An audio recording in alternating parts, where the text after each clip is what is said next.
आज उच्च स्तरीय बैठक हुई है। देखिए, राज्य में कोरोना के बढ़ते हुए संक्रमण को देखते हुए सरकार ने विगत दिनों राज्य में लोगों की सुरक्षा के लिए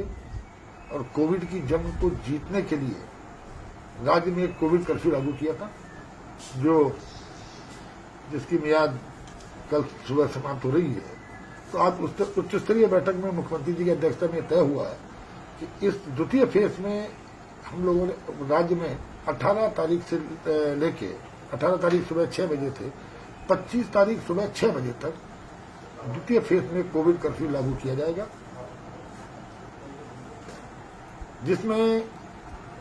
विगत जो एसओपी थी उससे इतर कुछ व्यवहारिकता की दृष्टि को देखते हुए कुछ परिवर्तन किए गए। मसलन सरकार का निवेदन है, तमाम बार सरकार ने अपील की है कि हालात को देखते हुए शादियों को स्थगित कर लिया जाए। अगर ये संभव नहीं है तो शादियों में 20 की सीमित संख्या तक जो अनुमति है, लेकिन उसमें 72 घंटे पूर्व के आरटीपीसीआर को अनिवार्य कर दिया गया है कि 72 घंटे पूर्व का आरटीपीसीआर उनके पास नेगेटिव रिपोर्ट होनी चाहिए, जो जितने 20 लोग शादी में अटेंड करते हैं। इसके साथ साथ एक शिकायत कई जनता से मिली थी कि जब अंत्येष्टि में लोग जाते हैं तो जाते हुए तो परेशानी नहीं होती, पर आते हुए क्योंकि उनके पास सुना कि प्रमाण नहीं होता कि वो अंत्येष्टि से आ रहे हैं, तो उनको कहीं ना कहीं परेशानी का सामना करना पड़ता है। उसको व्यवहारिकता की दृष्टि से तय किया गया कि अंत्येष्टि में जो अनुमन्य 20 लोगों की जो प्रेजेंस दी गई है, उन 20 के 20 लोगों को ई पास निर्गत किया जाएगा ताकि उनको किस व्यवहारिकता की दृष्टि से कोई परेशानी न हो। तीसरा, कई शिकायतें आई थी कि जो मरीज हैं, जो इन्फेक्टेड, जो संक्रमित लोग हैं, उनके तीमारदारों को बड़ी परेशानियां हो रही हैं, जगह जगह उनको रोका टोका जाता है। उनके लिए ये अनिवार्य कर दिया गया कि जो हमारे कोविड पेशेंट्स हैं या अस्पताल में जो मरीज हैं, उनके जो तीमारदार हैं, उन पर डॉक्टर का प्रिस्क्रिप्शन, डॉक्टर की जो पर्ची है, वही उनका पास माना जाएगा ताकि उनको किसी तरह की परेशानी न हो। इसके साथ साथ कई बार लोगों में मेडिकल इमरजेंसी आ जाती है, कोई बहुत आवश्यक काम आ जाता है, किसी परिजन की मौत हो जाती है। ऐसी स्थिति में उसको भी कहीं न कहीं कर्फ्यू के दौरान परेशानी का सामना करना पड़ता है। तो ऐसे लोगों के लिए भी ई पास की व्यवस्था की गई है कि वो अपना आवेदन करेंगे और उनको पास निर्गत किया जाएगा ताकि वो उनके आवागमन में कोई विघ्न पैदा न हो। बैंक्स ने अपील की थी, जो राज्य स्तरीय बैंकर्स कमेटी की बैठक है, उन्होंने एक अपील की थी कि साहब आज की स्थिति को देखते हुए जो बैंकिंग आवर्स हैं उनको 10 बजे से 2 बजे कर दिया जाए। उच्च स्तरीय समिति ने उसको स्वीकार किया है और अब जो बैंक्स हैं वो 10 बजे से 2 बजे तक ही काम करेंगे। इसके साथ साथ जो हमारे एम्प्लॉइज स्टेट इंश्योरेंस कॉर्पोरेशन है, जो राज्य कर्मचारी वित्तीय संस्थान है, उनका भी निवेदन था कि उनको फंक्शनिंग की अनुमति दी जाए, तो उच्च स्तरीय समिति के द्वारा उनको भी अनुमति दी गई है। इसके साथ साथ हरिद्वार में आप जानते हैं पूरे देश के लोग अस्थि विसर्जन के लिए आते हैं और उनको भी परेशानियों का सामना करना पड़ा, तो उसमें ये निर्णय लिया गया कि अस्थि विसर्जन में 4 व्यक्तियों को अनुमति किया गया है और वो व्यक्ति जो आएंगे वो जो वाहनों की 50% क्षमता का जो इसमें एसओपी है उसका पालन करने के साथ साथ 72 घंटे पूर्व का आरटीपीसीआर उन पर अनिवार्य कर दिया गया कि उनको रिपोर्ट लानी पड़ेगी। एक और थोड़ा सा बदलाव ये आया है, जो 7 बजे से 10 बजे तक जो दुकानें खुलती हैं, सब जो आवश्यक चीजों की, मतलब सरकारी राशन की दुकान, सब्जियों की सब्जी, दूध और मांस मछली, इसके साथ साथ बेकरी निर्माता जो मैन्युफैक्चरिंग है, बेकरी मैन्युफैक्चरिंग,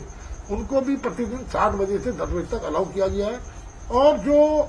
पिछली बार आपने देखा, जब पहले फेज में 14 तारीख को हम लोगों ने दुकानों को 7 से 12 अलाउ किया था, इस द्वितीय फेज में 21 तारीख को 7 बजे से 10 बजे तक की दुकानों को, जो राशन की दुकान और किराने की दुकान होंगी, वो 7 बजे से 10 बजे तक अनुमति की गई है 21 तारीख को। इसके अलावा जो हमारे जो उत्तर प्रदेश की सीमाओं से उत्तराखंड के अंदर जिनका आना जाना है, उत्तराखंड के रहने वाले, उनको पास की आवश्यकता तो नहीं होगी। मतलब जैसे कोई नैनीताल से उत्तर प्रदेश के बॉर्डर को क्रॉस करके देहरादून आ रहा हो, हरिद्वार जा रहा हो, टिहरी चमोली उत्तरकाशी जा रहा हो, या कोई टिहरी चमोली उत्तरकाशी देहरादून हरिद्वार से अगर वो कुमाऊं क्षेत्र में जा रहा हो जहां पर उत्तर प्रदेश की सीमाओं को क्रॉस करना पड़ता है, वहां के लिए आवश्यक उनको पास की आवश्यकता नहीं होगी, लेकिन उन्हें पोर्टल पे पंजीकरण कराना अनिवार्य कर दिया गया है। देखिए, ये सब कुछ जो निर्णय लिए गए हैं, इन निर्णयों के पीछे कुल मिलाकर जनता की सुरक्षा की भावना है, क्योंकि किसी चेन को तोड़ने के लिए कम से कम 14 दिन की आवश्यकता होती है। और इस जो पहला फेज था, इसके पिछले 4 दिनों से आप देख रहे हैं सुखद परिणाम आने लगे हैं। और ऐसी स्थिति में इस कोरोना जंग को जीतने के लिए आवश्यक है कि लोग भारत सरकार की जो एसओपी है उसका अनुपालन करें, बिना किसी काम के अनावश्यक रूप से घर से बाहर न निकले, ज्यादा से ज्यादा जो अपना एसओपी का पालन करने के साथ साथ प्रयास उनका ये रहे कि न केवल स्वयं बल्कि दूसरों को भी इसकी जागरूकता दे। और खासकर ग्रामीण क्षेत्र के लोगों से सरकार का अनुरोध है कि आरटी-पीसीआर टेस्ट आवश्यक रूप से कराएं, ताकि उनके जीवन को बचाया जा सके, उनके परिवार के लोगों को संक्रमित होने से बचाया जा सके,